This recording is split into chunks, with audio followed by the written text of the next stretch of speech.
Hello and welcome to this episode of Happy Baking. In this episode, I want to tackle a subject you all have requested in the comments of my past videos: small batch baking. Yes.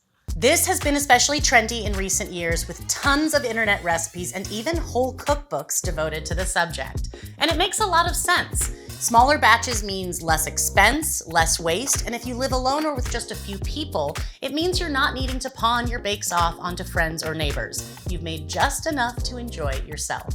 Though I kind of like pawning it off on my neighbors, but we'll save that for another time. But I want to do more in this episode than hand you a few delicious small batch recipes. Instead, I also want to teach you how to successfully reduce the batch size of a recipe. This way you can try it without fear on any of your favorite recipes. I'm going to teach you a few different ways to adjust recipes and portion sizes. And yes, we're going to do a little math along the way. And for those of you who just want all the work done for you, of course, I've prepared several delicious small batch recipes to share as well. Let's dive into a not so small episode full of small batch baking info. Let's get baking. First, a note on small batch baking. But before I begin, I must stand on my small batch soapbox, or in this case, apple box, for just a moment. As much as I understand the appeal of small batch baking, there are just some recipes that don't make sense to small batchify, in my opinion. One example would be anything complex, where it might actually complicate it to make too small of a batch, and where you might as well get plenty of product for the effort being put into the bake. Another example would be anything that freezes particularly well, either before baking so that it can be baked fresh on demand, or after baking, so it can be thawed and refreshed whenever you like. Some great examples that fall into both categories are things like puff pastry, croissants, and macarons. And I know that not everyone has endless freezer storage space, but it can be fun to spend time baking and then have a stash of something special to enjoy over a few weeks or months.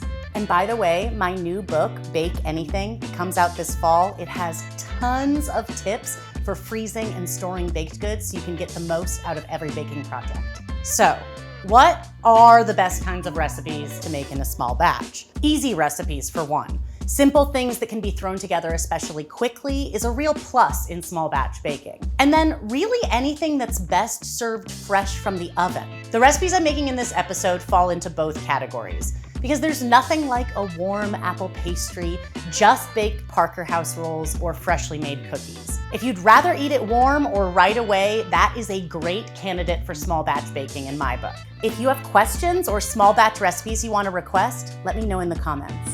Okay, off my apple box. I've said enough. Lesson 1, the basics.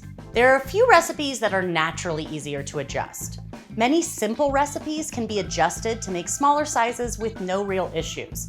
Sometimes it can be nice to opt out of adjusting the batch size and instead just opt for a smaller bake size. A few examples: baking a banana bread recipe in mini loaf pans, baking a cake recipe as cupcakes, or making mini galettes. In these situations, you don't even have to mess with changing the recipe and can opt to save or freeze your mini leftovers to enjoy as future treats. When you're doing this without guidance from a recipe writer, it's important to remember that size adjustments are going to impact bake time. Instead of following the time cues given in the recipe, focus on the visual cues provided. Things like bake until the filling is bubbly and the crust is deeply golden brown. Or bake until a tester inserted into the center comes out clean. Bake until the pastry springs back gently when touched in the very center. So here are some examples of what I'm talking about. First, I'm gonna make some mini apple galettes. I did go ahead and formulate a recipe with just enough pastry and fruit for a single portion, but that's because all I need to do is change the size of the dough. I rolled the dough to about 8 inches or 20 centimeters wide to make sure there's plenty of room for filling. And then with the edges folded over the filling, it's about 6 inches or 15 centimeters. Remember, it will shrink some more as it bakes and make a nice individual pastry, about the size of a Danish. I also made a mini chocolate cake recipe. This recipe is for a single 6-inch, 15-centimeter cake layer. You can frost the surface of the cake and it'll be sort of like a snacking cake, and you can cut slivers or hefty slices, whatever you like. Or you can actually make yourself a mini layer cake by cutting the cake in half and sandwiching the 2 layers together with frosting. You will need to crumb coat it to make sure it fully stays together and then fully frost the whole thing. This will make 3 to 4 small slices of cake. Okay, time to level up, also known as the math is mathing.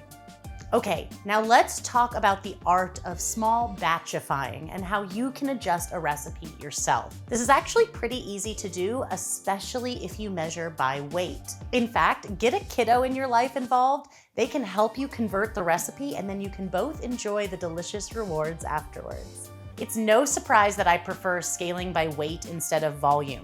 It's by far the most accurate way to bake. So of course, it's also the most accurate way to adjust batch size. All you need to do is some simple math on each ingredient weight.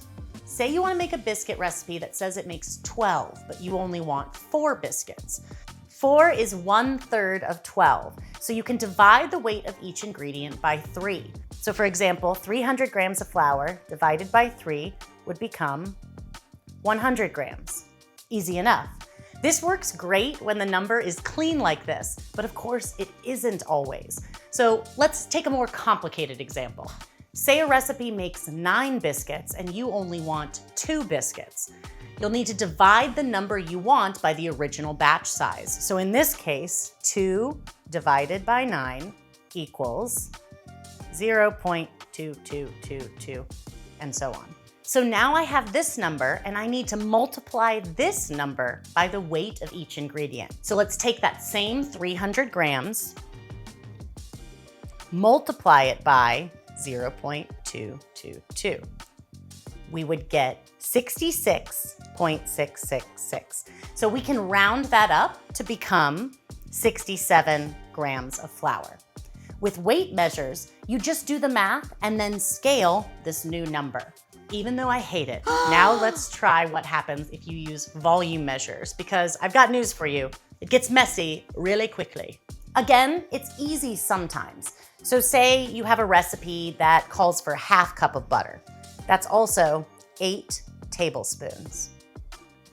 If we wanted to divide that in half, obviously it would be 1/4 cup or 4 tablespoons. That's easy. But lots of times it's not going to be so easy. Say we want to divide 1/2 cup by 3. Suddenly we have a really odd number that isn't a standard volume measure. So you can see already why I prefer using weight. It's so easy. You do the math, you scale that exact number. With volume, it gets trickier, but if you insist on using volume measures, here's a few conversions that can be helpful to know.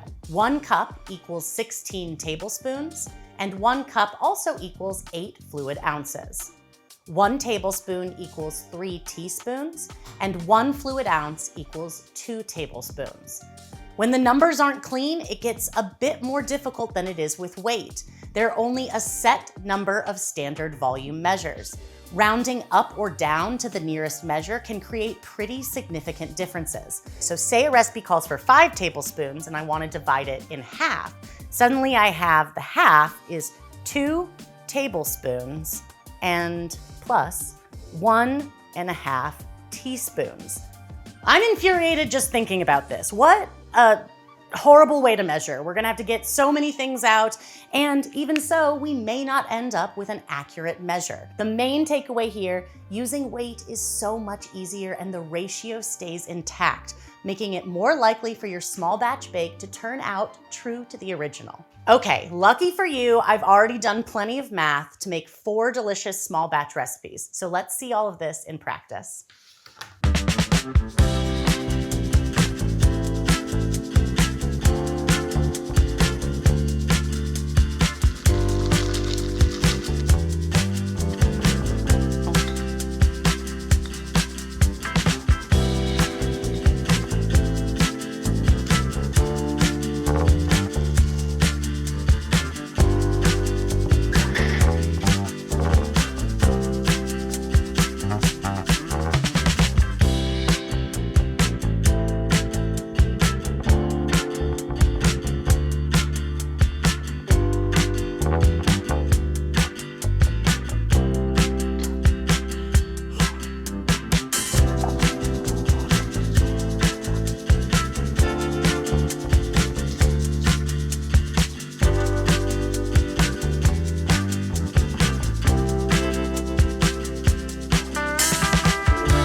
much for joining me for this episode where we talked all about small batch baking. There are so many yummy recipes that I made in this episode. I've got, of course, our apple galette that makes just one. We have the delicious blueberry muffins that makes 2. These scones that can be made with anything. I chose to make them savory scones with some cheddar cheese. That makes 3. And then, of course, we have sugar cookies and fluffy Parker House rolls that each make 4. Oh, and I almost forgot my perfect tiny little 6-inch chocolate cake. Let's see, I can't deny a Parker House roll.